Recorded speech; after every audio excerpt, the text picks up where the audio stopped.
अस्सलाम वालेकुम, मैं हूं रेहान तारिक और आप देख रहे हैं 10 तक। सबसे पहले जिक्र 10 तक की उन स्टोरीज का जिन पे आज देंगे 10 तक। वजीर आजम का दौरा लाहौर, नए शहर का संग बुनियाद। लाहौर में बनने वाली शहर में लाहौरियों की नुमाइंदगी क्यों नहीं है? क्या वजीर आजम का दौरा लाहौर बड़ी सियासी हलचल का बाइस बनेगा? लीगी क़यादत के खिलाफ नैब इन एक्शन, वजीर आला पंजाब को बुलावा, बैलेंसिंग एक्ट या उस्मान बुज़दार से जान छुड़ाने का तरीक़ाकार? ये सवाल आज के 10 तक पे उठाएंगे। ख़वातीन पर तशद्दुद के वाक़यात में इजाफा, वसीम अकरम प्लस का पंजाब सबसे ज्यादा मुतासर। रावलपिंडी में खातून को बरहना करके तशद्दुद का निशाना बनाया गया।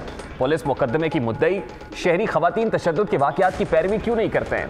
क्या रियासत की जानिब से अदम तहफ़्फ़ुज़ शहरियों को मायूस कर रहा है? और फिर मुल्ज़िमान की गैर कानूनी हिरासत का मामला, ह्यूमन राइट्स वॉच का नैब के खिलाफ तहकीकात का मुतालबा। क्या कौमी एहतसाब ब्यूरो के गैर कानूनी इक़दामात सियासी मुखालिफिन को कुचलने का जरिया है?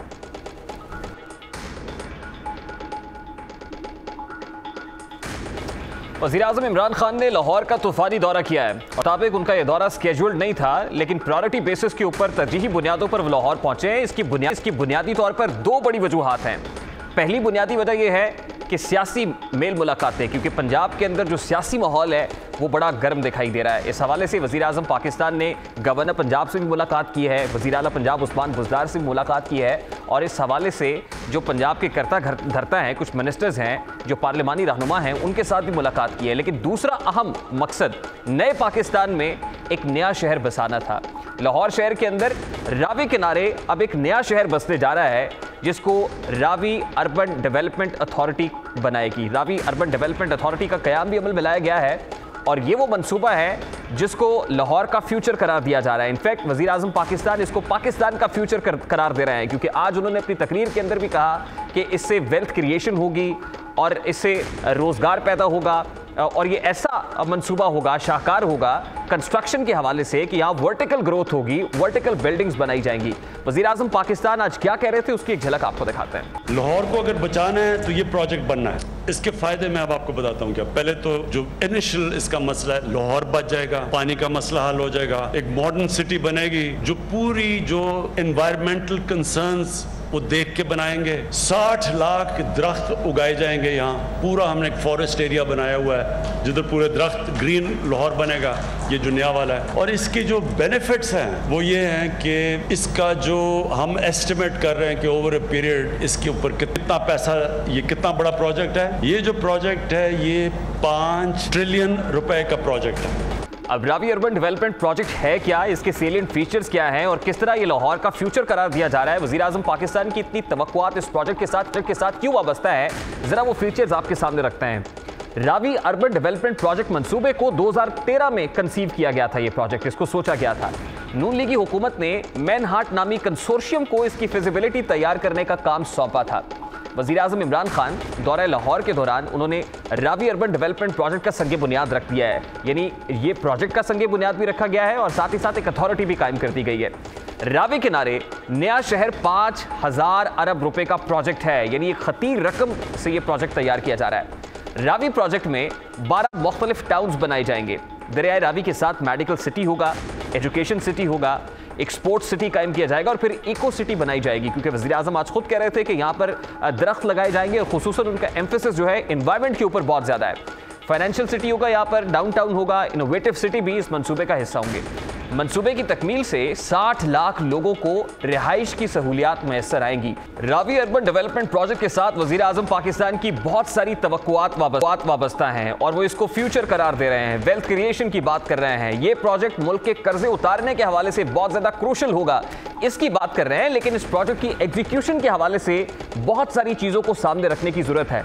इस प्रोजेक्ट के कस्टोडियन प्रैक्टिकली जहां पर रावी अर्बन डेवलपमेंट अथॉरिटी कायम की गई है, उसके मेंबर्स हैं, उसके मेंबर्स के अंदर भी ये तहफ़्फ़ुज़ात शो किए जा रहे हैं, कंसर्न्स कुछ हलकों की तरफ से शो किए जा रहे हैं कि इसमें कुछ लोगों का ताल्लुक सिंध से है, और सिंध के डोमिसाइल के लोग यहाँ आकर इस मंसूबे की डेवलपमेंट अथॉरिटी के अंदर रहेंगे, तो क्या ये कानूनी तौर पर जायज़ है, और क्या लाहौर वालों को इस पर फ़ौक़ियत नहीं देनी चाहिए थी?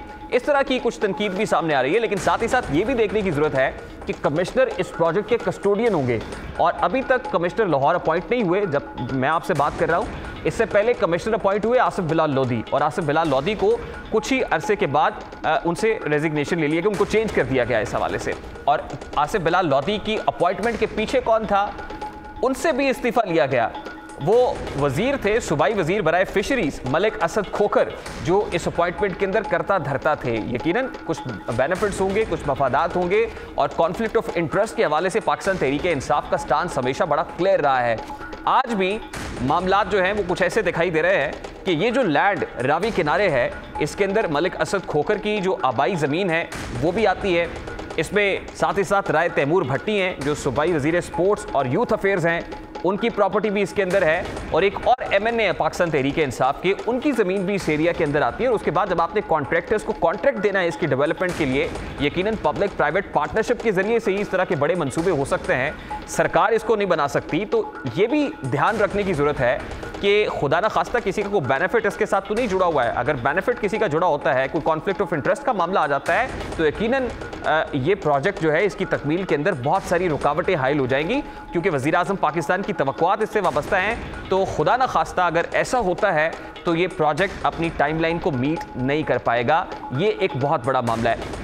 आज इमरान खान साहब ने इसी तकरीब के अंदर खिताब करते हुए ये भी कहा कि हुकूमत के पहले 2 साल बड़े क्रूर, क्योंकि उसमें उन्हें ब्लैकमेल किया जाता था। ऑपोजिशन पार्टीज जो हैं वो NRO मांगती थी, लेकिन अब 2 साल के बाद ये टिपिंग पॉइंट है और अब यहां से हुकूमत टेक ऑफ करेगी। वो क्या कह रहे थे उसकी एक झलक भी आपको दिखाते हैं। 2 साल हमारे वो गुजरे हैं जो कि पहले तो डिफॉल्ट से मुल्क को बचाना था, हमारे पास पैसे नहीं थे, हमारा फॉरेन एक्सचेंज रिजर्व गिरे हुए थे, तो पहले तो हम डिफॉल्ट से बचाने में हमारा टाइम निकल गया। उसके बाद एक मुश्किल जाती थी, कोई दूसरी आ जाती थी। फिर आपको पता है NRO का जो क्राउड है वो हर जगह इकट्ठे हो जाते थे, हर चीज में वो शोर मचा देते थे कि जी NRO 2 तो हम फैटफ का बिल पास करेंगे, NRO 2 तो हम कश्मीर में आपको सपोर्ट करेंगे। तो एक तो उन्होंने मुसीबत डाली हुई थी। अब वो वक्त आया है कि हम पाकिस्तान के अंदर वो जो हम डेवलपमेंट का सोच रहे थे, जो तरक्की का सोच रहे थे, जो रोज़गार देने का सोच रहे थे, इंशाल्लाह वो टिपिंग पॉइंट आ गया कि जब ये मुल्क इंशाल्लाह आगे बढ़ेगा। लाहौर के लिए अच्छी खबर है, पंजाब के लिए अच्छी खबर है, और मजमूई तौर पर पाकिस्तान के लिए अच्छी खबर है कि इतना बड़ा प्रोजेक्ट होने जा रहा है।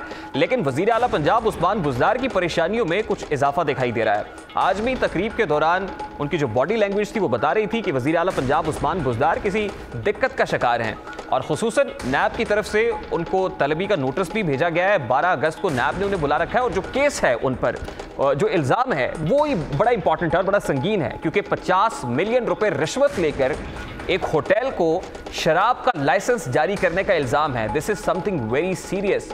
वज़ीर आला पंजाब उस्मान बुज़दार की जो परेशानी है वो तो बनती है, और ख़ास तौर पे जो सियासी माहौल है पंजाब का वो बहुत गर्म है।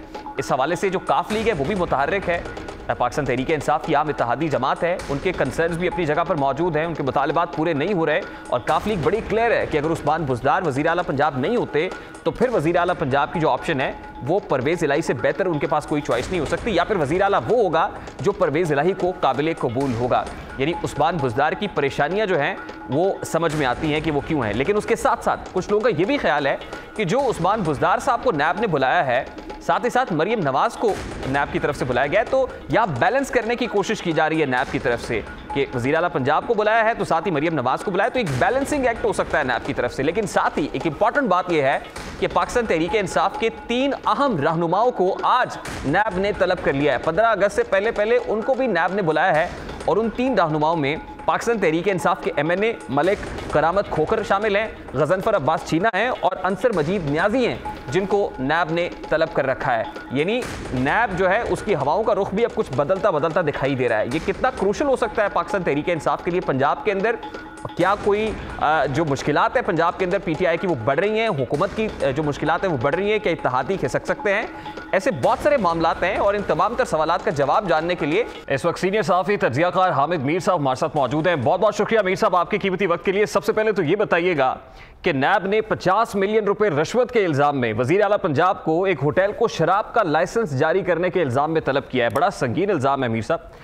अगर रियासत मदीना के सबसे बड़े सूबे के अमीर पर यह इल्ज़ाम लगता तो हम सोच सकते हैं कि क्या कार्रवाई अमल में आती, लेकिन वज़ीर आला पंजाब को जब नैब ने तलब किया है तो आपके ख्याल में वज़ीर आज़म की मर्जी के बगैर नैब ने यह इल्ज़ाम लगाया होगा और तलब किया होगा वज़ीर आला को? जहाँ तक वज़ीर आज़म साहब और उनकी पार्टी का मौक़िफ़ है तो वो तो हमेशा ये कहते हैं कि नैब एक इंडिपेंडेंट अदारा है, और जब भी उन पर ये इल्ज़ाम लगाया जाता है कि नैब का वज़ीर आज़म इमरान खान न्याज़ी के साथ गठजोड़ है तो वो इसकी तरदीद करते हैं। लेकिन ये बात दुरुस्त है कि नैब ने वज़ीर आला पंजाब उस्मान बुज़दार को जो 12 अगस्त को तलब किया, तो वो इल्ज़ाम जो है वो काफ़ी संगीन है।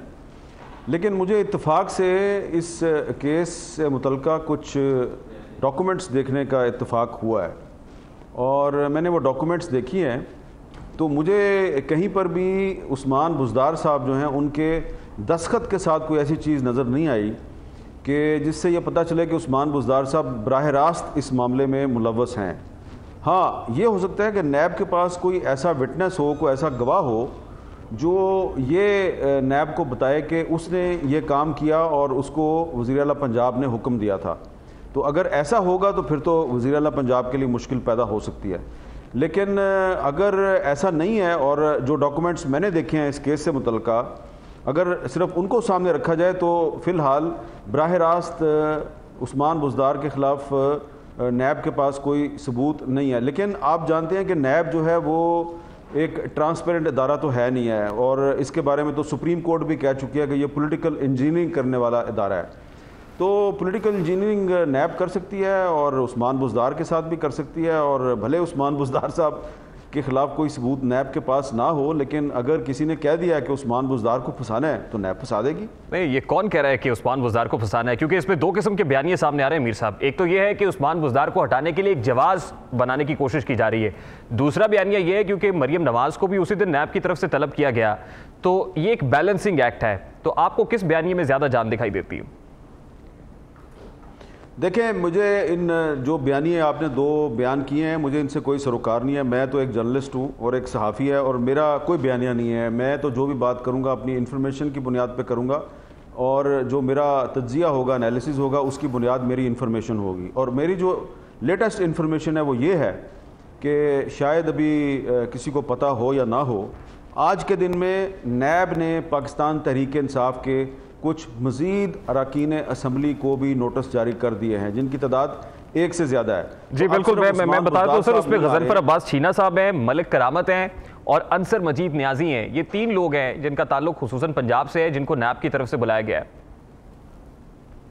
और इनको 14 अगस्त से पहले पेश होना है नैब के सामने। तो अगर इनको 14 अगस्त से पहले नैब के सामने पेश होना है तो इसका मतलब ये है कि नैब का टारगेट सिर्फ उस्मान बुज़दार नहीं है, बल्कि नैब के चेयरमैन जो काफ़ी अरसे से कह रहे थे कि अब हवाओं का रुख बदलने वाला है, तो शायद वो बरसात के मौसम में अब हवाओं का रुख तब्दील करने की कोशिश करेंगे। लेकिन जब बरसात के मौसम में हवा का रुख तब्दील होता है तो वो हवा जो है वो आम तौर पे तूफ़ान बन जाती है। तो अगर ये तब्दील शुदा हवाएँ जो हैं ये बारिश के साथ मिलकर तूफ़ान बन गई तो इसमें तहरीक इंसाफ का नुकसान भी हो सकता है। लेकिन जो मैंने सुना है और जो मेरी कुछ मुतल्लिका लोगों से बातचीत हुई है तो वो ये है कि कोशिश ये होगी, कुछ जो सिंपथाइज़र्स हैं, जो हमदर्द हैं तहरीक इंसाफ के और ख़ास तौर पे जो वेल विशर हैं वज़ीर आज़म इमरान खान साहब के, उनकी कोशिश ये होगी कि इमरान खान साहब को एम्बैरसमेंट का सामना ना करना पड़े, बल्कि इमरान खान साहब को ये कन्विंस किया जाएगा कि आप उस्मान बुज़दार साहब से कह दें इल्ज़ाम बहुत संगीन है और सिर्फ ये इल्ज़ाम नहीं है, उस्मान बुज़दार साहब के पास कुछ मज़ीद उनके ख़िलाफ़ इल्ज़ामात भी जो हैं वो आगे हैं, उनमें भी नैब उनको बुला सकती है। तो उनसे कहें कि वो इस्तीफ़ा दे दें वज़ारत आला से, तो वो इस्तीफ़ा दे दें और उनकी जगह पे कोई ऐसी तहरीक इंसाफ की शख्सियत को चीफ मिनिस्टर बनाया जा सकता है जो परवेज़ लाई साहब को भी काबिल कबूल हो, क्योंकि यहाँ पर परवेज़ लाई साहब का किरदार बड़ा अहम है। क्योंकि मुस्लिम लीग काफ में कुछ लोग ये कहते हैं कि अगर उस्मान बुज़दार को हटाना है तो फिर परवेज़ लाई साहब भी वज़ारत आला के उम्मीदवार बन सकते हैं। और परवेज़ लाई साहब के पास जो नंबर्स गेम है उसमें उनकी अहमियत इस वक्त एक किंग मेकर की है। तो अगर तहरीक इंसाफ की कोशिश ये होगी कि उस्मान बुज़दार साहब की जगह पे जो नया चीफ मिनिस्टर आए वो तहरीक इंसाफ का ही हो, तो वो ऐसा होना चाहिए जो परवेज़ लाई साहब के लिए काबिल कबूल हो। उस सिलसिले में मैंने एक नाम सुना है और वज़ीर आज़म साहब को वो नाम पेश किया जाएगा। वज़ीर आज़म साहब जो हैं वो उसको अगर अप्रूव कर देते हैं तो फिर परवेज़ लाई साहब से भी बात हो जाएगी। अगर वो भी मान गए तो बड़े ही ऐसे तरीके से पंजाब में तब्दीली आ जाएगी। लेकिन अगर ऐसा ना हो सका तो फिर आप देखें कि फिर पंजाब में काफ़ी जो है वो सियासी अफरा तफरी हो सकती है। अच्छा हामिद साहब, क्योंकि इमरान खान साहब की शख्सियत को आप बड़े अच्छे तरीके से जानते हैं, उन्होंने तो उस्मान बुज़दार की झोली के अंदर अपना जो है वो एतमाद का वोट भी डाला हुआ है। उनको वसीम अकरम प्लस भी कहते हैं, बारहा कह चुके हैं कि उस्मान बुज़दार कहीं नहीं जा रहे और लोग ये भी समझते हैं कि जब तक इमरान खान साहब हैं तब तक पंजाब के वज़ीर आला उस्मान बुज़दार रहेंगे। लेकिन आप बड़ी इंपॉर्टेंट बात कर रहे हैं कि उस्मान बुज़दार चेंज हो सकते हैं और वज़ीर आज़म को ये समझाया जा सकता है कि इल्ज़ामात बड़े संगीन हैं। आप खुद ही उस्मान बुज़दार साहब से कहें कि अब जो है तब्दीली बड़ी ज़रूरी हो गई है। तो दूसरी तरफ जैसे आप कह रहे हैं कि मुस्लिम लीग काफ ये समझती है कि अगर कोई चीफ मिनिस्टर चेंज होता है और मुतबादिल आता है तो परवेज़ इलाही साहब से बेहतर चॉइस कोई नहीं हो सकती। हमने जो नाम सुने हैं उसमें कुछ लोग जो कोशिश कर रहे हैं और इस दौड़ में शामिल हैं, मियां असलम इकबाल साहब भी हैं, उसमें खुसरो बख्तियार साहब के भाई भी हैं, और कुछ लोग कह रहे थे कि जुल्फी बुखारी साहब के कज़न भी हैं चकवाल से, और कुछ लोग हैं। वो जो नाम जिसकी आप बात कर रहे हैं वो नाम इनमें से है या कोई और नाम है मीर साहब? नहीं, वो एक ऐसा नाम है जो इस वक्त पंजाब में एक सीनियर वज़ीर है और वो परवेज़ इलाही साहब के बहुत करीब हैं। जो नाम आपने लिए हैं जुल्फी बुखारी साहब के कज़न का या कोई आपने जो और नाम लिए हैं वो परवेज़ इलाही साहब के इतने करीब नहीं हैं। तो ये जो नया नाम है ये पहले नाम मीडिया में ज़ेरे बहस नहीं आया, तो मैं ये इसलिए नाम नहीं ले रहा कि मैं उनको कंट्रोवर्शियल नहीं बनाना चाहता। वो बहुत करीब हैं परवेज़ इलाही साहब के, उनके साथ पहले भी काम कर चुके हैं, लेकिन इस वक्त वो तहरीक इंसाफ में हैं और पंजाब में एक सीनियर वज़ीर भी हैं वो। और इमरान खान साहब को उनके नाम पे मेरे ख्याल से कोई एतराज़ नहीं होगा और वो तमाम स्टेक होल्डर्स के लिए काबिल कबूल हैं। लेकिन इसमें एक चीज़ बड़ी अहम है और वो ये है कि अगर परवेज़ इलाही साहब जो हैं वो इस पर राज़ी नहीं होते तो उनके पास ऑप्शन मौजूद है परवेज़ इलाही साहब के पास, और उनके पास ऑप्शन ये मौजूद है कि मुस्लिम लीग नून और पीपल्स पार्टी और कुछ इंडिपेंडेंट्स में वो अगर परवेज़ इलाही साहब की हमायत पर राज़ी हो गए तो फिर परवेज़ इलाही साहब इस पोजीशन में हैं कि वो फिर तहरीक इंसाफ के चीफ मिनिस्टर का रास्ता रोक सकते हैं, क्योंकि ये सियासत है और सियासत के सीने में दिल नहीं होता। तो वैसे तो जहाँ तक मैं जानता हूँ परवेज़ इलाही साहब को बहुत मुरव्वत और रवादारी वाले आदमी हैं, और जिस शख्सियत की तरफ मेरा इशारा है, मेरा ख्याल है कि उनके साथ उनके बहुत दरीना ताल्लुकात हैं और उनके नाम पर शायद परवेज़ इलाही साहब को एतराज़ नहीं होगा। लेकिन ये उनकी ज़ात का मसला नहीं है, फैसला तो उनकी पार्टी ने करना है, मुस्लिम लीग काफ ने करना है। एक शख्सियत तो अलीम खान साहब की भी है। अलीम खान जो है मुस्लिम लीग काफ के बड़े फाल मेंबर रहे हैं और वजीर भी रहे हैं काफ लीग के दौर के अंदर, और बड़े करीब भी हैं चौधरी परवेज़ इलाही के। हो सकता है कि आप उनकी बात कर रहे हो, मैं मजीद आपको उस हवाले से नहीं कहूँगा, आप ये कह चुके हैं कि आप नाम नहीं लेंगे, तो मैं तो सिर्फ अपने गेसेस दे रहा हूँ कि शायद हो सकता है अलीम खान साहब हो। देखिए, मैं अलीम उस्मान साहब की बहुत इज़्ज़त करता हूँ और वो बहुत कॉम्पिटेंट आदमी हैं, लेकिन मेरा इशारा अलीम खान साहब की तरफ नहीं है। इसलिए नहीं है कि अलीम खान साहब के मामले पर पहले बात हुई थी इमरान खान साहब के साथ, एक दफ़ा उनका मौक़िफ़ कुछ पॉजिटिव भी था, लेकिन बाद में जो है वो फिर मामला जो है ये इल्तवा का शिकार हो गया। तो फ़िलहाल मैं अलीम खान साहब की बात नहीं कर रहा, तो आप मेहरबानी करें मेरे साथ आप कसौटी ना खेलें। क्योंकि मैं इसलिए कह रहा था क्योंकि चौधरी सरवर साहब भी एक पावर सेंटर है ना सर। आज उस इमरान खान साहब की उनसे भी मुलाकात हुई है और उनके साथ भी कुछ लोग मेल मुलाकातों के अंदर है और ये तमाम लोग मिलकर तय कर रहे हैं। मियां असलम इकबाल साहब भी इस हवाले से काफ़ी मुतहर्रिक है, मैं इसलिए आपसे जानना चाह रहा था।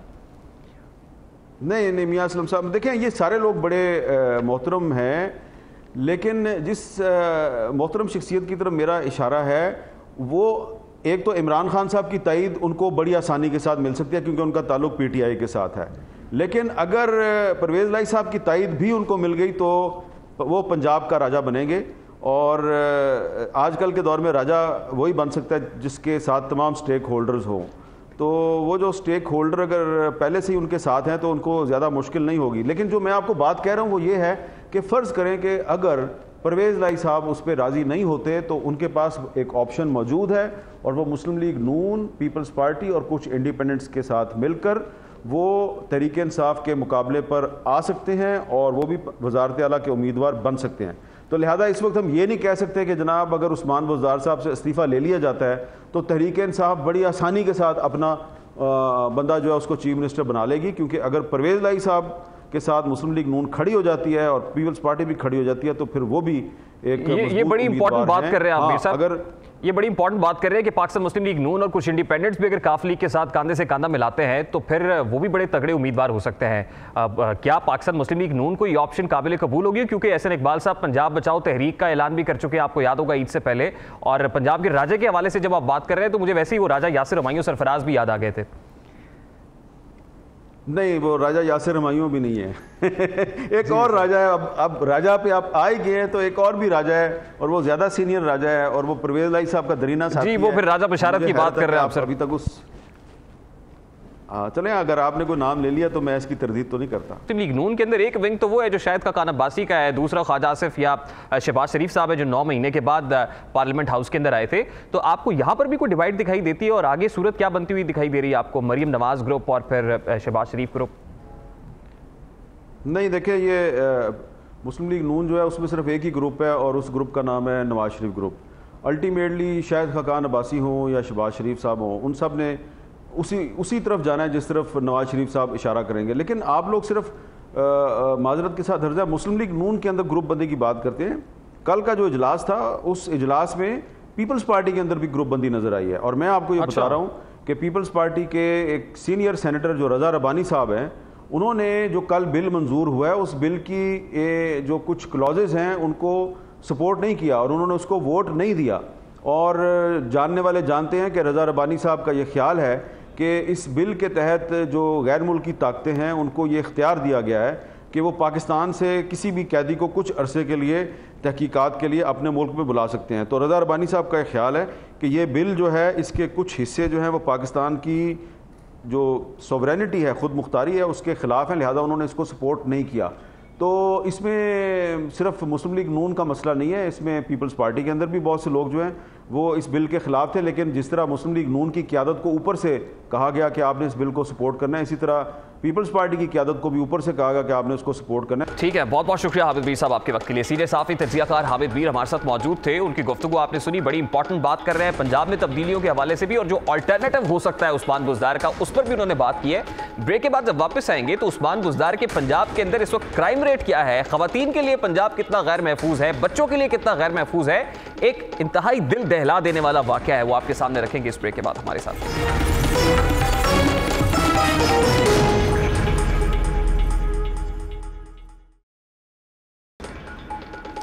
Welcome back. अभी जो दर्दनाक कहानी मुझे आपके सामने रखनी है उसका ताल्लुक वज़ीर आला पंजाब वसीम अकरम प्लस यानी उस्मान बुज़दार के सूबा पंजाब से है। एक 14 साल लड़की अरबाब गुलाम सकीना उस लड़की का नाम है। वो रात के पिछले पहर इंतहाई बेसरो सामानी के आलम में किसी मजबूरी से घर से बाहर निकलती है। चंद औबाश लड़के उस लड़की का रास्ता रोकने की कोशिश करते हैं। वो मिन्नतें करती है कि उसे मजबूरी है, उसे जाने दो, लेकिन वो लड़के उसे बरहना करते हैं, सरेआम बरहना किया जाता है और फिर इस्मत दरी की जाती है। और फिर उस पर तुर्रा ये कि इसकी वीडियो बनाई जाती है और वीडियो बनाकर सोशल मीडिया पे वायरल की जाती है। रियासत तो माँ जैसी होती है, लेकिन वो माँ शायद गहरी नींद सो रही होती है। थाना वारिस खान की हुदूद रावलपिंडी में ये वाक़या पेश आता है, लेकिन थाना वारिस खान की पुलिस तक कानो कान को खबर नहीं होती है। वो उस वक्त जागती है जब ये वीडियो सोशल मीडिया पर वायरल हो जाती है। उस वक्त मुकदमा दर्ज किया जाता है, FIR का इंदराज होता है। लेकिन FIR का इंदराज कैसे होता है? इतनी वीक प्रोसिक्यूशन कि उसमें जो दफात लगाई जाती हैं उससे वाज़े तौर पर देखा जा सकता है कि मुल्ज़िमान जो है उनको रिलीफ देने की एक राह निकाली जा रही है। वज़ीर आला पंजाब नोटिस भी लेते हैं, लेकिन नोटिस उस वक्त लिया जाता है कि जब बहुत देर हो चुकी होती है। और अरबाब गुलाम सकीना नामी लड़की अपने दर्द को किस तरह बयान करती है, अपना दुखड़ा किस तरह सुनाती है, ज़रा उसका दुखड़ा पानी आपको सुनवाता है। मेरा नाम है अरबाब गुलाम सकीना, वालिद का नाम है ज़ोहर अहमद। रात का 2 बजे का टाइम था, तो मैं रिवर्स क्राइम था, मैं गलियों में से गुजर के जा रही थी। मेरे तो अंधेरा था उन गलियों में, तो आगे 4 लड़के खड़े हुए थे डक्की मल्ले के बाहर, ठीक है। आगे उन लोगों ने मुझसे ज़बरदस्ती की, मुझे लंगा किया गया था, मुझसे गलत काम किया गया था, मुझसे ज़बरदस्ती हुई थी, मुझे मारा था। तो ये हुआ है, रात को 2 बजे का टाइम था। अरबाब गुलाम सकीना का दुखड़ा आपने सुना है, वो अपनी ज़ुबानी बयान कर रही है, अपना गम खुद बता रही है। और मुझे कहना पड़ता है कि घर से निकले तो डरे दुख्तरे मशरक तन्हा, उसको इस दौर के हैवान से डर लगता है। और ऐसे हालात का मौजिब है ये इंसान, तो कहो आज इंसान को इंसान से डर लगता है। अब अरबाब गुलाम सकीना कोई वाहिद लड़की नहीं है जिसके साथ ये वाक़या हुआ है। आपके सामने चंद होशरुबा इंकशाफात रखते हैं। एक्सप्रेस ट्रिब्यून की रिपोर्ट के मुताबिक रवा साल मार्च तक ख़वातीन और बच्चों के खिलाफ जराइम में 200% तक इजाफा देखा गया है।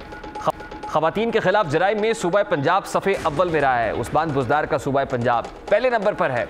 इसके पहले 2 माह में 2020 के पहले 2 माह में सिर्फ लाहौर में ख़वातीन के साथ 73 इस्मत दरी के केस रजिस्टर हुए हैं, जिनमें 5 गैंग रेप के केस थे। साल 2018 में पंजाब भर में 2937 इस्मत दरी के केस रजिस्टर हुए थे। साल 2019 में केसेस की तादाद बढ़कर 3,881 तक पहुंच गई, बतदरीज इजाफा हुआ। साल 2019 के दौरान बच्चों से ज्यादती के 1,126 केस रजिस्टर हुए। साल 2019 में 1,758 केस खवातीन पर तशद्दुद के रजिस्टर हुए। इसी दौरान अगवा के 12,600 वाकयात, जबकि 197 केस गैरत के नाम पर कत्ल के रजिस्टर हुए हैं।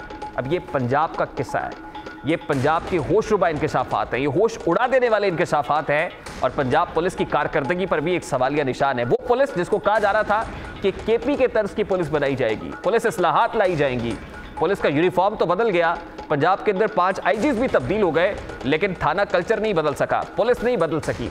और रियासत के अंदर खवातीन के साथ, बच्चों के साथ, जो रियासत का एक कमजोर तबका है, उनके साथ जुल्म और जबर होता रहा, लेकिन पुलिस ने होश के नाखुन नहीं लिए। अब इस पर्टिकुलर केस के अंदर आखिर क्या हुआ है, इसी बारे में बात करेंगे। इस वक्त हमारे रिपोर्टर उस्मान जावेद मलिक हमारे साथ मौजूद हैं। बहुत बहुत शुक्रिया उस्मान आपके वक्त के लिए। सबसे पहले तो ये बताइएगा कि अरबाब गुलाम सकीना नामी जो खातून है, इस केस में मुद्दई मुकदमा कौन है और फिर आज अहाता अदालत के अंदर आप मौजूद थे, क्या प्रोसीडिंग्स हुई, क्या कार्रवाई हुई और अदालत की जानिब से क्या रिमार्क्स दिए गए इस मामले पर? देखिए, इस केस में जो मुद्दई मुकदमा है वो SHO थाना वारिस खान है, उनकी मुद्दयत में मुकदमा दर्ज होता है और ये 377 नंबर FIR में SHO लिखते हैं कि ये 15 जुलाई को मुकदमा दर्ज होता है और SHO इसमें खुद मुद्दई हैं और वो लिखते हैं कि जब ये वाक़या सोशल मीडिया पर उन्होंने देखा तो उसके बाद पुलिस ने अपनी मुद्दयत में ये मुकदमा दर्ज किया और इस मुकदमे में 354 ते के तहत मुकदमा दर्ज हुआ और इसमें 3 मुल्ज़मान के खिलाफ ये पर्चा दर्ज हुआ, जिसमें आमिर नामी मुल्ज़म है, जो मरकज़ी मुल्ज़म है, जो वीडियो में देखा जा सकता है, जो लड़की के साथ बरहना करके उसके साथ छेड़खानी कर रहा है, जबकि 2 मुल्ज़म जो है वो अरसलान और मोहसन है। मजमूई तौर पर इस मुकदमे में 3 मुल्ज़म हैं और 2 मुल्ज़मान जो अरसलान और मोहसन, ये दोनों सगे भाई हैं और इन्होंने जब मुकदमा दर्ज हुआ तो इन्होंने बेल बिफोर अरेस्ट करवाई, जबकि जो तीसरे और मरकज़ी मुल्ज़म थे आमिर, उन्होंने अपनी बेल बिफोर अरेस्ट नहीं करवाई और गुज़श्ता रोज़ थाना वारिस खान पुलिस ने इस मुकदमे में मतलूब आमिर को गिरफ्तार किया और आज आमिर को अदालत में मुझे आप ये बताएं कि ये जो मुल्ज़मान है क्या इतने बासर है कि इन्होंने इंटरिम बेल भी करा दी और उसके बाद जो है वो एक्विटल भी हो गया, इनका जमानत पर भी चले गए? देखें, 2 मुल्ज़मान ने बेल बिफोर अरेस्ट करवाई, ये दोनों जो भाई हैं अरसलान और मोहसन, इन्होंने बेल बिफोर अरेस्ट करवाई, जबकि तीसरे जो मुल्ज़म हैं आमिर, उनको आज अदालत में पुलिस ने पेश किया और पुलिस ने जब उनको अदालत में पेश किया तो जो इलाका मजिस्ट्रेट हैं उन्होंने 50,000 रुपये मचलकों के एवज़ मरकज़ी मुल्ज़म आमिर को ज़मानत पर 21 अगस्त तक ज़मानत तक उनकी तोसी कर दी और 21 अगस्त तक उनकी केस की समाअत होगी, जबकि दीगर जो 2 मुल्ज़मान हैं जिन्होंने बेल बिफोर अरेस्ट लिया हुआ है, जिसमें अरसलान और मोहसन है, ये 11 अगस्त तक बेल बिफोर अरेस्ट पर हैं और आज जब अदालत ने समाअत शुरू की, जब दोनों मुल्ज़मान अदालत के रूबरू पेश हुए तो उनके जो वकील थे, जो मुल्ज़मान के वकील थे, उन्होंने सेहत जुर्म से मानने से इनकार किया। जो मुद्दईयान पुलिस ने जो ऑफेंस लगाई है इस FIR के अंदर, वो ऑफेंस असल में कमजोर थी। 354 जो आप बता रहे हैं वो बेलेबल ऑफेंस है, आप ये कह रहे हैं, और 354A जो लगनी चाहिए थी वो नॉट बेलेबल ऑफेंस है और इसकी वजह से एक्विटल हो गया मुल्ज़मान का, यही कहना चाह रहे हैं आप? जी बिल्कुल, इसी दफ़ा का फ़ायदा मुल्ज़मान को पहुंचा और इस दफ़ा के तहत तीनों मुल्ज़मान को ज़मानत मिल गई। और ये बड़ा इंपॉर्टेंट मामला है उस्मान, यहाँ पे मैं आपको रोकूंगा। बहुत बहुत शुक्रिया आपके वक्त के लिए। मेरे साथ राजा नज़ीर एडवोकेट मौजूद हैं, आप ह्यूमन राइट्स एक्टिविस्ट, अदालत में पेश भी हुए हैं इसी केस को लेकर, मैं उनसे बात करता हूँ। बहुत बहुत शुक्रिया राजा नज़ीर साहब आपके वक्त के लिए। इस मज़कूरा केस के अंदर आज आप खुद भी प्रेजेंट हुए हैं अदालत के अंदर, लेकिन इससे पेशतर के मैं इस केस से मुताल्लिक आपसे बात करूँ, कुछ स्टैट्स आपके सामने रखना चाहूँगा और आप क्योंकि ह्यूमन राइट्स एक्टिविस्ट भी हैं, जरा इस पे तबसरा फरमाइएगा कि 2020 के पहले 2 माह के अंदर पंजाब के ये स्टैट्स आपको दे रहा हूं, सिर्फ लाहौर में खवातीन के साथ 73 इस्मत दरी के केस रजिस्टर्ड हुए हैं और इसमें 5 गैंग रेप्स भी थे। सिर्फ मार्च के अंदर, माह मार्च में 2020 के इस असना के अंदर 2 माह के अंदर जो है वो खवातीन के साथ इस्मत दरी भी हुई, गैंग रेप्स भी हुए। ये वज़ीर आला पंजाब उस्मान बुज़दार के पंजाब के दारुल हुकूमत की बात है। सर कैसे देखते हैं इसको? सर देखें, जो प्रोसिक्यूशन है इस तरह के केसेस की, वो प्रॉपर ना होने की वजह से अल्टीमेटली ये केसेस ख़राब हो जाते हैं, जिसकी वजह से इस तरह के कल्प्रिट्स जो हैं वो इनकरेज होते हैं। अब मिसाल के तौर पे ये जो केस है, इसको अगर देखें तो ये बेसिकली जो दर्ज हुआ है ये केस, इसमें 3 सेक्शंस लगी हैं, एक 354, एक 509 और अंडर एंड 334 ओनली 34 PPC। अब देखें ये तीनों सेक्शंस जो हैं वो बेलेबल हैं। अगर कंटेंट्स ऑफ FIR को देखें तो FIR के कंटेंट्स के मुताबिक ना सिर्फ इसकी 354A का ये ऑफेंस बनता है, बल्कि इसमें वीडियो बनी है और वीडियो वायरल हुई है, और ये साइबर क्राइम का भी केस बनता है। नहीं राजा साहब, मुद्दई मुकदमा खुद पुलिस है, वजीर आला पंजाब ने वाकई का नोटिस लिया, फिर इतनी वीक प्रोसिक्यूशन। जाहिर है पुलिस को तो पता है कि कौन सी ऑफेंस लगाएंगे तो मुल्जिमान फंसेंगे, पुलिस के शिकंजे में आएंगे, उनको करार वाकई सजा मिलेगी। ये जानबूझकर ऐसा किया जाता है? सर देखें, यही इसी को फेक एफिशिएंसीज कहते हैं ना। अब देखें, या तो कार्रवाई आप करें ना, करते हैं तो प्रॉपर कार्रवाई करें, क्योंकि ये उसका ब्लेम फिर कोर्ट्स के ऊपर तो ना आए ना। आप देखें कि आज हुआ क्या कि आज जो एक मुल्ज़म था आमिर कुरैशी, वो जस्ट बेलेबल सेक्शंस होने की वजह से कोर्ट में पेश हुआ, शॉर्टी बाउंड्स दे के वो रिलीज हो गया। जबकि कंटेंट्स देखें, आज किसी भी लॉ एक्सपर्ट को आप दिखाएं, किसी भी फोरम पे आप लेके जाएं, उस कंटेंट्स ऑफ FIR के मुताबिक लिखा हुआ है कि शाराए आम पे एक खातून को बरहना करके उससे हरकत की गई हैं। तो इसके बाद क्या गुंजाइश बनती है कि इस FIR के अंदर 354A ना ऐड हो। अगर मैं आपको सिर्फ मार्च के स्टैट्स बताऊं तो 200% इजाफा हुआ है खवातीन और बच्चों के साथ उनके खिलाफ जो जराइम है उसमें 200% इजाफा हुआ है। ये कोई छोटी बात नहीं है। तो क्या इसकी वजह सिर्फ वीक प्रोसिक्यूशन है या फिर लोग परसू नहीं करते हैं इन केसेस को? सर दोनों रीजंस है। जो वीक प्रोसिक्यूशन है वो भी रीजन है, और उसकी आज एग्जांपल आपने देखी कि एक ये केस और एक और केस भी आज इन्हीं मुल्ज़मान के खिलाफ एक और बेल इनकी फाइल हुई थी, जिसमें इन्होंने 11 साल के बच्चे के साथ जो है 20 साल की वो FIR है, इन्होंने अटेम्प्ट करके उससे जो ज्यादती करने की कोशिश की और उसकी वीडियो भी बनाई। ये दोनों आज बेल्स लगी हुई थी। लेकिन आप देखें कि ये वीक प्रोसिक्यूशन की वजह से अब इसका फायदा जो है वो मुल्ज़मान को मिल रहा है। अगर प्रोसिक्यूशन वीक होगी, पुलिस अपना काम नहीं करके आएगी, तो उसमें जज साहब क्या कर सकते हैं माजरत के साथ?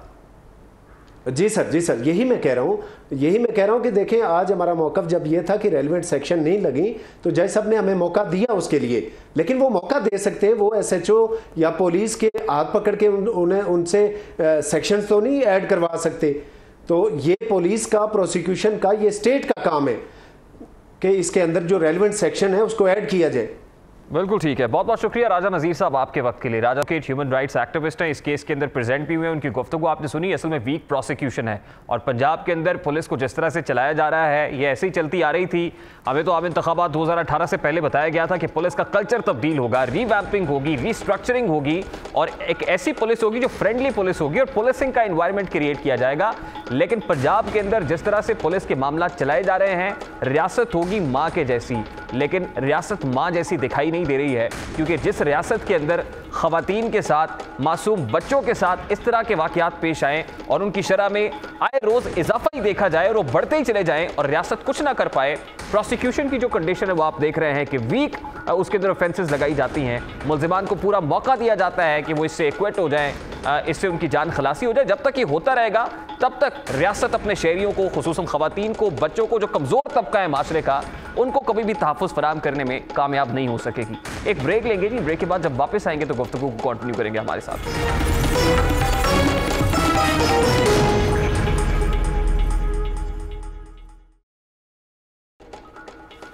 Welcome back. भारत में एयर इंडिया के तैयारे को एक खौफनाक हादसा पेश आया है। एयर इंडिया का एक मुसाफिर तैयारा जो मुल्क की जनूबी रियासत केरला के शहर कालीकट के हवाई अड्डे पर उतरते हुए हादसे का शिकार हो गया है। बड़ा खौफनाक हादसा था। भारत के मकामी वक्त के मुताबिक ये हादसा शाम 7:41 पर पेश आया है और हादसे का शिकार होने वाले तैयारे पर 10 बच्चों समेत 184 मुसाफिर और अमले के 7 अरकान सवार हैं। इब्तदाई तौर पर, क्योंकि एक डेवलपिंग स्टोरी है, इत्तलात आ रही हैं, इब्तदाई तौर पर इस हादसे में अभी 2 अफराद की हलाकत की तस्दीक की गई है, जबकि मुतअद्दिद अफराद जख्मी भी हैं। रनवे पर बहुत ज़्यादा फिसलन इस हादसे की बुनियादी तौर पर वजह बताई जा रही है। लैंडस्लाइडिंग हो रही है, बहुत बारिशें हो रही हैं, तैयारा अपना तवाज़ुन बरकरार नहीं रख पाया है और इस तरह इतना खौफनाक हादसा पेश आया है कि तैयारा 2 हिस्सों में बट गया है। हादसे का शिकार होने वाली एयर इंडिया की एक्सप्रेस परवाज IX1344 जुमे की शाम दुबई से कालीकट के कोइकोड हवाई अड्डे पहुंची थी और एयर इंडिया के तर्जुमान के मुताबिक खराब मौसम में उतरते हुए तैयारा रनवे से फिसल कर नीचे जा गिरा है। बारकैफ ये अब तैयारा जो है 2 हिस्सों में बट गया है। इस हवाले से जो इमदादी कार्रवाइयाँ हैं वो जारी हैं और अब उम्मीद करते हैं कि कम से कम जानी नुकसान इसमें होगा। बारकैफ ये बोइंग 737 तैयारा है और उसको टुकड़े टुकड़े होते हुए भी देखा जा सकता है। ये मनाजिर आपके सामने है और यकीनन एक खलबली सी है, लोग परेशान हैं। सिविल एविएशन के जो अमला है उसके रज़ाकार हैं वो भी मौके पर मौजूद हैं, रेस्क्यू ऑपरेशन भी जारी रखे हुए हैं। इस हवाले से मज़ीद जो इत्तलात हैं वो अभी तक नहीं पहुंची है। तब अब तक की इत्तलात के मुताबिक यही कहा जा रहा है कि जो जहाज़ के पायलट हैं वो भी इस हादसे के नतीजे में जो है वो हलाक हो गए हैं। बारकैफ इसमें जो मज़ीद पैसेंजर्स हैं उनकी सेफ्टी के लिए, उनकी सिक्योरिटी के लिए दुआई की जा सकती है। ये तो था आज का दस्तक। आपसे इंशाल्लाह मुलाकात होगी अगले हफ्ते। बहुत सारा ख्याल। अल्लाह हाफ़िज़।